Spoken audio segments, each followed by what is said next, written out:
இன்றைக்கி நான் chicken soup செய்கிறேன். அதுக்கு தேவையான பொருள் என்னன்னு பாருங்கள். சிக்கன் ஓரளவு கொஞ்சமாக நான் எடுத்து வச்சுருக்கேன், எலும்பும் சதையும் சேர்த்து. ஒரு தக்காளி பழம் விதையை எடுத்துகிட்டு நான் பழுத்த பழமாக வெட்டி வச்சுருக்கேன். 7 பல் பூண்டு அப்படியே சும்மா தட்டி அப்படியே தோல் நீக்கிட்டு நான் வச்சுருக்கேன். இது வெங்காயத்தாள் ஒரு 2 இது எடுத்து 2 வெட்டிங்க. கொஞ்சம் கொத்தமல்லி, வெங்காயம் பெரிய வெங்காயம் ஒரு வெங்காயம் பொரித்து வச்சுருக்கேன். இந்த ஸ்பூனில் வந்து 1 ஸ்பூனு மிளகு, 1/2 ஸ்பூனு சீரகம், 1/2 ஸ்பூன் மல்லி எடுத்து நல்லா வறுத்து நுணுக்கி வச்சுருக்கேன். நேவாக நுணுக்காதீங்க, கொஞ்சம் ஒன்று பாதியமாக, ரொம்ப ஒன்று பாதியமாக சுமாராக இந்த கொஞ்சம் குறன்னு கொஞ்சம் இருக்கிற மாதிரி வறுத்து நுணுக்கி வச்சுருக்கேன். தேவையான அளவு உப்பு, எண்ணெய், சுடு தண்ணியை வந்து நம்ம கொதிய வச்சு வச்சுருக்கேன். எவ்வளோ சூப் வேணும் அந்த அளவுக்கு உங்களுக்கு தேவையானதை வச்சுக்கோங்க. பானை சூடாகிடுச்சு. இப்போ எண்ணெய் ஊற்றுறேன். எண்ணெய் ரொம்ப ஊற்ற வேண்டியதில்லை, கொஞ்சம் ஊற்றினாலே போதும்.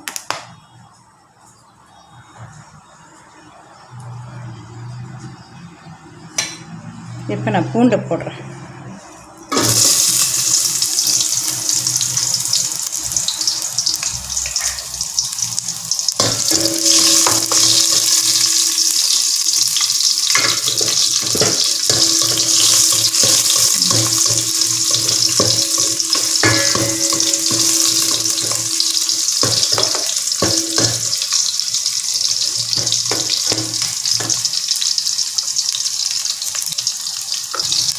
இப்போ தக்காளியை போட்டுருவோம்.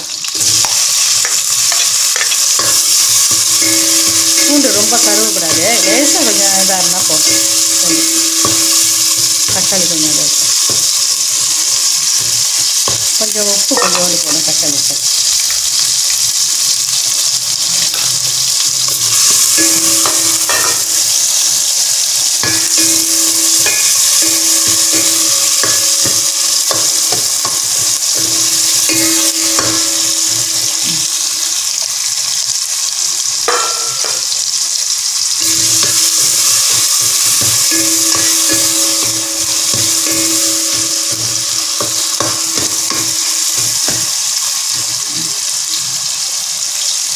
இப்போ நான் சிக்கனை போடுறேன்.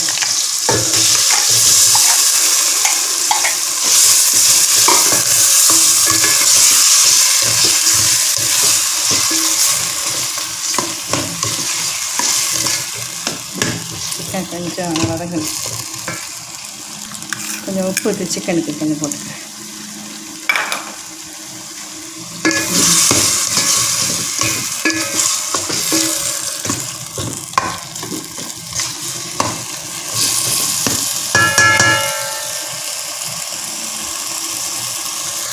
சுடு தண்ணியை ஊற்றுறப்ப உங்களுக்கு எவ்வளோ சூப் தேவைப்படுதோ அந்த அளவுக்கு தண்ணியை சூடாக்கி கொதிய வச்சு ஊற்றுங்க. இப்போ அந்த சூப் இதில் வந்து ஒரு இஞ்சி சின்ன துண்டு தட்டி ஓரமாக போட்டுறேன். போட்டுட்டு நல்லா கொதிய விட்றேன். அந்த தூளையும் போட்டுறேன். அதிலே தூளை வந்து இது மேலே மிக்ஸ் பண்ணியிருக்கேன்.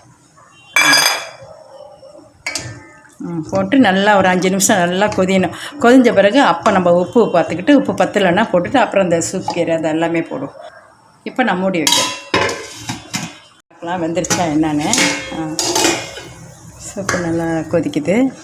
உப்பு சரியாக இருக்கணும், பார்த்துக்கிறேன். உப்பு கரெக்டாக இருக்குது எனக்கு. உங்களுக்கு எதுவும் உங்கள் இதுக்கு கூட வேணும்னா நீங்கள் போட்டுக்கலாம். எனக்கு சரியாக இருக்குது. இப்போ வந்து பொரிச்ச வெங்காயம் வச்சுருந்தால அதை மேலே அப்படி போட்டுறேன்.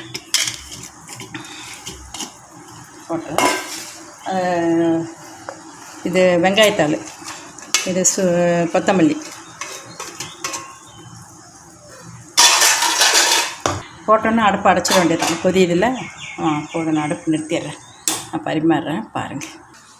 இந்த சிக்கன் சூப் ரெடி ஆகிடுச்சு. இதை பரிமாறி பாருங்கள் எப்படின்னு. நீங்கள் இதே மாதிரி செய்து சாப்பிட்டுட்டு ஃபீட்பேக் கொடுங்க. அடுத்த ஒரு சமையல் உங்களுக்கு. பாய்.